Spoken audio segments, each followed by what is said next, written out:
तो यहाँ पे जो G6PD है वो आपने ऐसे देखना है। इस पेज में भी ये देखें 414 में ये सारी बातें वही हैं, ठीक है ना। और वही है G6PD की डेफिशिएंसी, NADPH कम, रिड्यूस ग्लूटाथायोन डिक्रीज़ हो जाता है। उसके बाद RBC की ससेप्टिबिलिटी बढ़ जाती है स्ट्रेस को। और फिर sulphur drugs, anti malarials, infections, fava beans, फिर हेमोलिसिस होती है इंट्रिंसिक। उसके बाद extra vascular and intravascular haemolysis, excellent recessive है ये। अच्छा, उसके बाद ये देखें कि वही बातें हैं और कुछ भी ज़्यादा नहीं है, ठीक है। नेक्स्ट हमारा MCQ है। तो नेक्स्ट हमारा MCQ है कि supply of the mid gut is from sympathetic T5 to 12। Sympathetic supply, तो ठीक है ना। तो जो सिंपैथेटिक सप्लाई होती है ना इसमें T5 से T12, ठीक है, ऑफ द मिड गट, ठीक है। सिंपैथेटिक इनर्वेशन यानी pre ganglionic from thoracic splanchnic nerves T5 to T12 and post ganglionic from superior mesenteric ganglion, ठीक है। ये हमने पढ़ा था नर्व्स ऑफ द एब्डोमेन की में। उसके बाद देखिए infant with OB absent limbs amniotic bands, ठीक है, इनमें पड़ जाते हैं। उसके बाद लिम्स नहीं होते। Thyroid hormone increases free fatty acids, ये भी आपने याद रखना है। उसके बाद थायराइड हार्मोन जो होता है ना वो फ्री फैटी की को इंक्रीज़ करता है, ये पहले भी हमने देखा था। Which cause decrease in production of prostaglandin corticosteroids. Corticosteroids जो होते हैं ना, जो वो प्रोस्टाग्लैंडिन की प्रोडक्शन को कम करते हैं। फॉस्फोलाइपेज सी को एब्सेंट के साथ में। फिर ये देखें mechanism of action of steroids, inhibition of phospholipase C. और जब ये फॉस्फोलाइपेज सी को इनहिबिट करते हैं ना तो प्रोस्टाग्लैंडिन्स को की प्रोडक्शन को भी ये कम कर देते हैं, ठीक है। अच्छा, मेटाप्लेजिया देखें। मेटाप्लेजिया है about metaplasia one epithelial changes into another normal epithelium, ठीक है ना। तो मैं इसको मेटाप्लेजिया कहते हैं, ठीक है। तो ये हमारा MCQ है कि about metaplasia one epithelial cell changes into another normal epithelial line, ठीक है। तो ये देखें यहाँ पे देखें मेटाप्लेजिया, ठीक है, reprogramming of the stem cells. इसमें क्या होती है कि स्टेम सेल्स की रीप्रोग्रामिंग होती है, ठीक है। इसमें क्या होता है कि वो एक सेल टाइप जो होती है ना, टाइप बहुत इंपॉर्टेंट है। मेटाइप याद रखें, मेटाइप। इसमें टाइप जब चेंज होती है ना तो वन सेल टाइप चेंज होती है अनदर सेल टाइप में, ठीक है।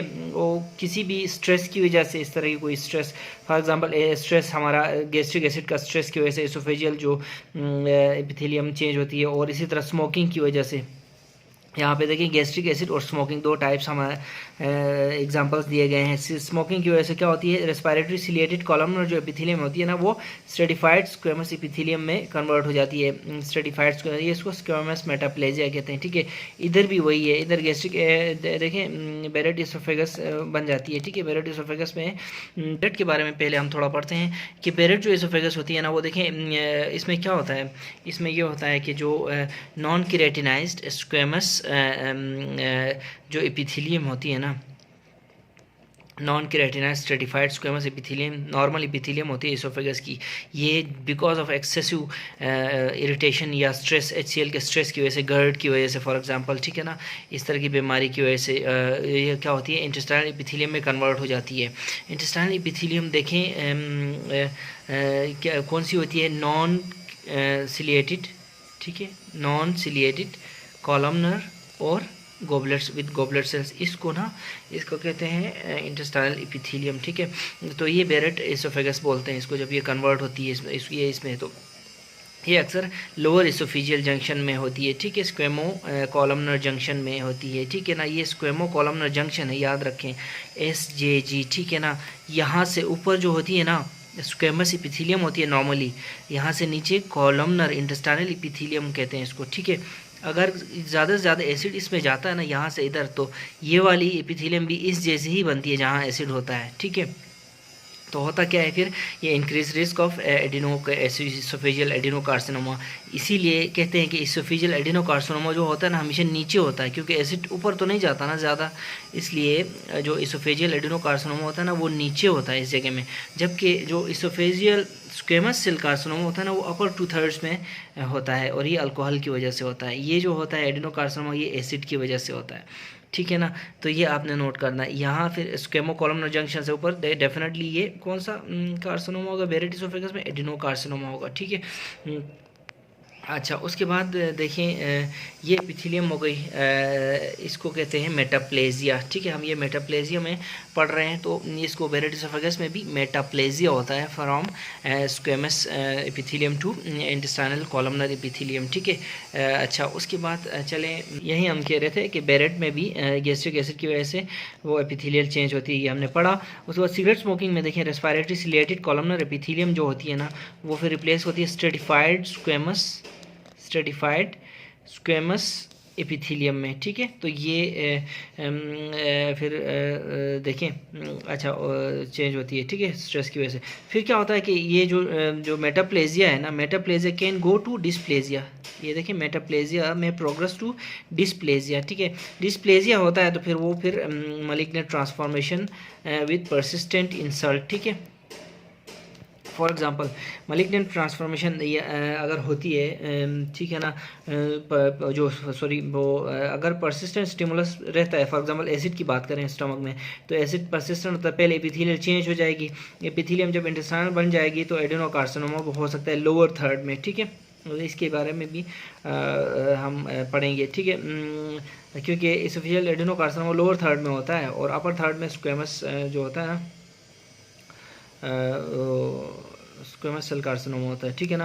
अच्छा, metaplasia of connective tissue can also occur e g. Myositis, ossificans, formation of bone within muscle after trauma. ठीक है, तो ये भी हो सकता है bone within muscle.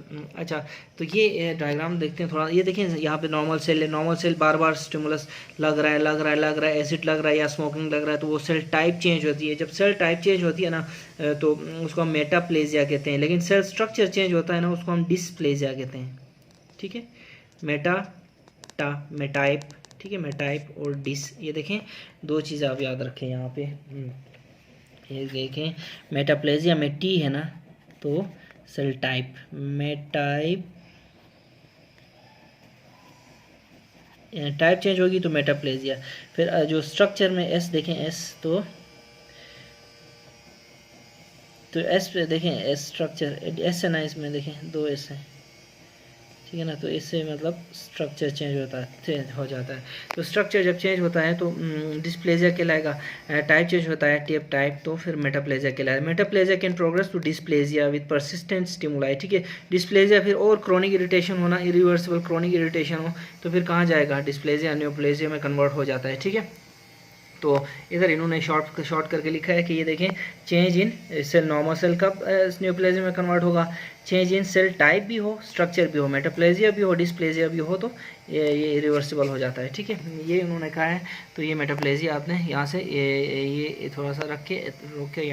Next हमारा एमसीक्यू है warfarin toxicity immediately treated by FFP. देखें ये एफएफपी जो है ना, अगर तो एफएफपी और विटामिन के बोथ आए तो बोथ पे क्लिक करना है। ठीक है ना, अगर तो एफएफपी और विटामिन के जो है ना, विटामिन के और एफएफपी अलग अलग आए, सपोज ए ऑप्शन में एफएफपी आया, बी में विटामिन के, तो फिर आपने क्या करना है, कौन सा करेंगे, एफएफपी करेंगे या विटामिन के करेंगे। थोड़ी सी हम वारफेरिन पे जो है ना रोशनी डालते हैं। ठीक है ना, वारफेरिन देखें ये अपोजिट है, विटामिन के का दुश्मन है ये। ठीक है, विटामिन के इसका दुश्मन है, ये वारफेरिन विटामिन के का दुश्मन है। ठीक है, होता क्या है, इसका मैकेनिज्म ऑफ एक्शन देखें। वारफेरिन जो है ना, विटामिन के डिपेंडेंट जो क्लोटिंग फैक्टर्स है ना, प्रोटीन 2, 7, 9, 10 और ये प्रोटीन CNS।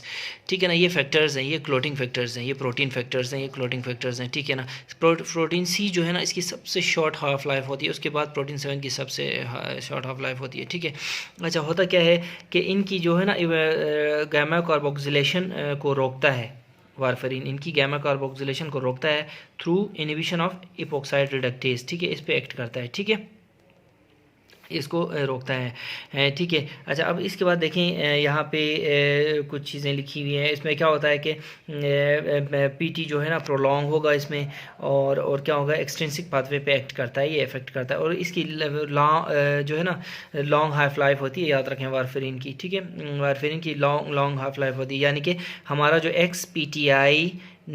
हमारे एक्स पीटीआई ने लंबे जूते पहने, लंबे मतलब लॉन्ग हाफ लाइफ, और एक्सपीटीआई से मतलब एक्सट्रिंसिक पाथवे पे इसका इफेक्ट होता है, और पीटी जो है ना पीटी का मतलब ये प्रोथ्रोम्बिन टाइम इरेज करता है। ने लंबे जूते या शूज़ कर लो, शूज़ पहने, ठीक है ना। तो XPT यानी लंबे जूते पहने ये।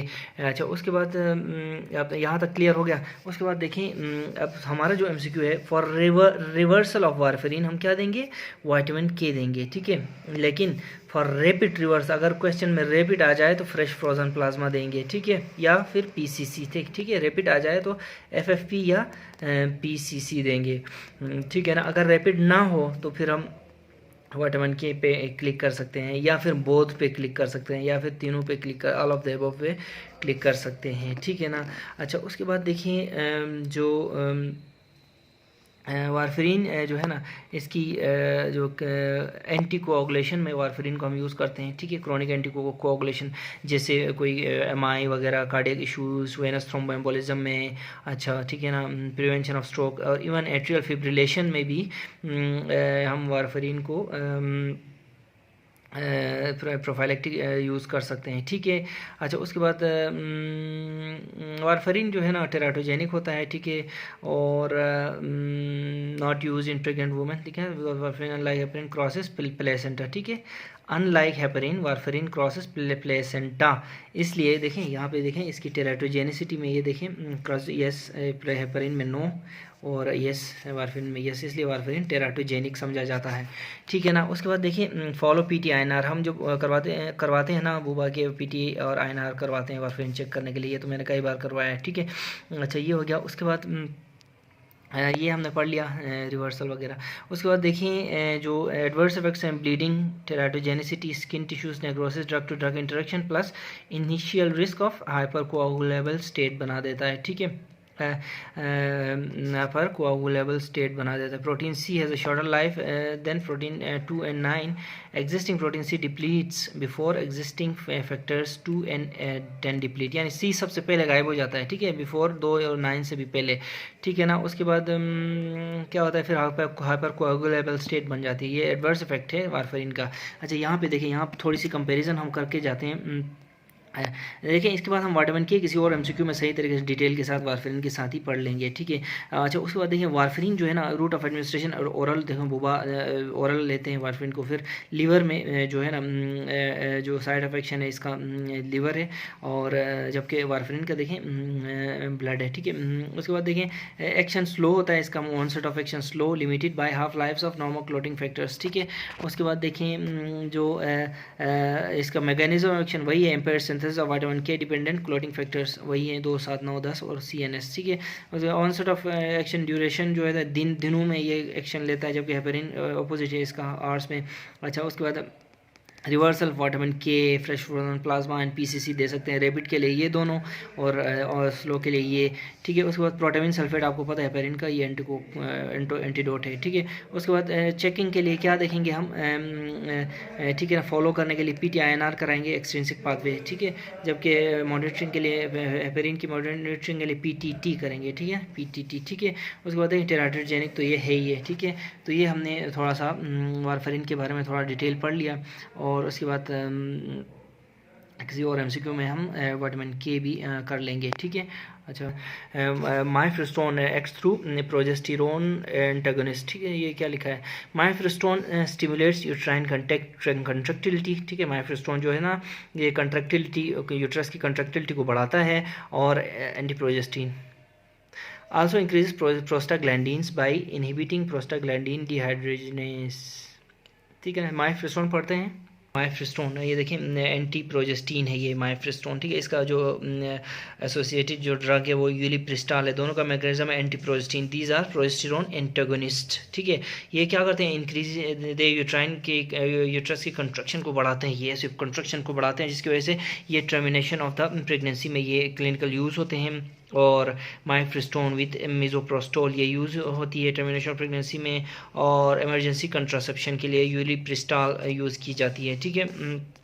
यानी कि एंटी प्रोजेस्टेरोन्स यूज़ होते हैं इमरजेंसी कंट्रासेप्शन में, ठीक है। तो ये देखें, ठीक है ना, ये क्या करते हैं कि competitive inhibitor of progestins at progesterone receptor, ये जाके प्रोजेस्टेरोन रिसेप्टर्स पे जाके लगते हैं और प्रोजेस्टीन्स उधर नहीं लग सकते, ठीक है। तो इनको एंटी प्रोजेस्टीन्स या एंटी प्रोजेस्टेरोन्स बोलते हैं, सही है ना। अच्छा, उसके बाद चलें है हमारा goblet cells are absent in terminal bronchioles. Definitely ये क्वेश्चन हमने 1000 बार देखा है कि गोबलेट सेल्स में टर्मिनल ब्रोंक्यूल्स नहीं होते। इसमें देखें ये टर्मिनल ब्रोंक्यूल्स हैं, इसमें आपको कोई गोबलेट सेल नज़र आ रहा है। इनफैक्ट जो ब्रोंकस एक बस है, ठीक है, वहाँ पे जो सब कुछ होता है, गोबलेट सेल्स होते हैं, बेजल सेल्स, सिलिया वगैरह सारे, ये देखिए ना, ये सारी चीज़ें, सिलिया होते हैं, बेजल सेल्स होते हैं, गोबलेट सेल्स होते हैं, कार्टिलेज होती है, ठीक है। ये सारे फिर नीचे यहाँ से नीचे इसका जो है ना दूसरा जायज एयरवेज ख़त्म होते हैं। ब्रोंकस से नीचे जो ब्रोंक्यूल्स है ना, यहाँ से नीचे स्मॉल एयरवेज, यहाँ पे काफ़ी सारी चीज़ें डिफरेंट होती हैं एज़ कम्पेयर टू ब्रोंकस, ठीक है। तो ब्रोंकस एक बस है जिसमें बहुत सारी चीज़ें हैं, लेकिन इस टर्मिनल के बाद यहाँ कोई भी चीज़ उसकी बहुत कम नज़र आती है, ठीक है। तो गोबलेट सेल्स भी नीचे, यहाँ से नीचे क्लब सेल्स और क्लर सेल्स आपको नज़र आएंगे, ठीक है ना। ये हमने डिटेल में वीडियो पहले पढ़ी है सेशन 1 के एमसीक्यूज़ में, ठीक है। Large airways no bro nose से लेके ब्रोंकाई तक, स्मॉल एयरवेज यहाँ से लेके ब्रोंकाई से लेकर टर्मिनल ब्रोंक्यूल्स तक, ठीक है। ये इनकी क्लासिफिकेशन है, ठीक है ना। और उसके बाद pre term delivery is cause by bacterial vaginosis. Bacterial vaginosis क्या होती है, ठीक है, इसके जो भी होते हैं ये प्री टर्म डिलीवरी को वो करती है, प्री टर्म डिलीवरी करती है। Descending path stimulate alpha and गेमा साइमल्टेनियसली, वॉलंटरी कंट्रक्शन, ये क्या मतलब। तो जो बैक्टीरियल वेजाइनोसिस है वो क्या करती है, वो प्री टर्म डिलीवरी भी करती है, ये हमारा एमसीक्यू है। तो ये देखें कॉमन वेजाइनल इन्फेक्शन में टॉप पे जो है ना बैक्टीरियल वेजाइनोसिस है। बैक्टीरियल वेजाइनोसिस देखें एक इन्फेक्शन बैक्टीरियल इन्फेक्शन की वजह से है, जिसमें एक है गार्डनेरिला वेजाइनैलिस भी होता है, ठीक है। ये देखें गार्डनेरिला वेजाइनैलिस, ठीक है। एक बात याद रखें, एक होता है गार्डनेरिला वेजाइनैलिस और एक होता है ट्राइकोमोनास वेजाइनैलिस, ठीक है। ये ट्राइकोमोनास वेजाइनैलिस ये प्रोटोजोआ है, और जबकि गार्डनेरिला वेजाइनैलिस जो है ना ये बैक्टीरिया है, ये ग्राम वेरिएबल बैक्टीरिया, कभी पॉजिटिव कभी नेगेटिव, ठीक है। तो ये आपने याद कंफ्यूज नहीं करना, ठीक है ना। अच्छा, बैक्टीरियल वेजाइनोसिस में क्या होता है, तो कि इसमें कोई इन्फ्लेमेशन नहीं होती। अच्छा, thin white fishy order discharge होता है, ठीक है, वाइट डिस्चार्ज होता है, फिशी ऑर्डर सा, ठीक है ना। तो देखें जब गार्डनेरिला बैक्टीरिया रेला, जब पानी का रेला आता है उसमें फिश भी आएगी ना, ये आपने याद रखना, फिशी ऑर्डर, ठीक है, बैक्टीरियल वेजाइनोसिस में। और इसमें क्लू सेल्स हैं, पीएच इसकी ग्रेटर देन 4.5 होती है, याद रखें। और उसके बाद इसका इलाज जो है मेट्रोनिडाजोल या क्लिंडामाइसिन से करते हैं। जबकि हमारा जो ट्राइकोमोनास वेजाइनैलिस है ये प्रोटोजोआ होता है, ठीक है। टी फॉर ट्राइकोमोनास और ट्री फॉर क्या, ट्री से याद रखें। स्ट्रॉबेरी ट्री जो होता है ना, इसमें इन्फ्लेमेशन होती है, विथ स्ट्रॉबेरी सर्विक्स नज़र आता है, ठीक है। स्ट्रॉबेरी जो सर्विक्स है वो, ठीक है, वो नज़र आता है। और उसके बाद क्या है कि फ्रोथरी येलो कलर्ड फोल स्मेलिंग डिश, इसमें येलो कलर्ड डिस्चार्ज होता है, ठीक है ना। स्ट्रॉबेरी ट्री में, ट्राइकोमोनास में येलो कलर्ड फोल स्मेलिंग डिस्चार्ज होता है। और मोटाइल पियर शेप्ड ट्राकोमोनेट्स इसमें नज़र आते हैं। तो ये एमसीक्यू में ट्राकोमोनेट्स आ गया, तो फिर ट्राकोमोनास वेजाइनैलिस आपने क्लिक करना। पीएच इसकी भी ग्रेटर देन 4.5 फ्लैजील से और सेक्सुअल पार्टनर को भी ट्रीट करते हैं, ये होती है ट्राकोमोनास वेजाइनैलिस प्रोटोजोआ की वजह से। अच्छा, उसके बाद देखिए कैंडिडा, देखिए हमारा कैंडिडा एक फंगस है, फंगस को इसके इलाज के लिए एंटी फंगल्स हम देते हैं। और उसके बाद इसकी जो लेब फाइंडिंग्स में हमारे पास सूडो हाइफी होगी और लेब फाइंडिंग्स में पीएच नॉर्मल होगी इसकी, ठीक है ना। ये देखें ये जो चीज़ें हैं लेब फाइंडिंग्स हैं, इसमें क्लू सेल्स हैं, इसमें ट्राकोमोनाट्स हैं, फिर पीएच ग्रेटर देन 4.5 है, पीएच ग्रेटर देन 4.5 इसकी पीएच नॉर्मल है तो सूडो हाइफी होंगे इसमें, ठीक है। ये तो ट्रीटमेंट है, ये लेब फाइंडिंग्स हैं, ये साइंस एंड सिम्टम्स हैं, ठीक है ना। अच्छा, उसके बाद देखिए इन्फ्लेमेशन इसमें भी होती है और थिक वाइट कॉटेज चीज़ी डिस्चार्ज होता है इसमें, कैंडिडा वल्बोवेजाइनाइटिस में, ठीक है। फंगल होती है और एजोल्स इसमें देते हैं, ठीक है ना। ये देखें ये चीज़ी डिस्चार्ज आपको नज़र आएगा, ये हमारी जो कैंडिडिया की वजह से जो इन्फेक्शन है ये सर्विक्स है। और ये जो है थिक वाइट कॉटेज चीज़ डिस्चार्ज है ये, ठीक है ना। और उसके बाद नेक्स्ट एमसीक्यू की तरफ बढ़ते हैं। नेक्स्ट एमसीक्यू है हमारा नेक्स्ट एमसीक्यू में है descending pathway stimulates alpha and gamma simultaneously, या इक्वल टू लिखा हुआ है वॉलंटरी कंट्रैक्शन, ये पता है क्या क्या चीज़ है, पता नहीं। ठीक है, descending pathway alpha and gamma simultaneously and voluntary contraction, ADH and oxytocin arise in hypothalamus. देखें पिट्यूटरी जो है ना, इसके दो पोर्शंस होते हैं,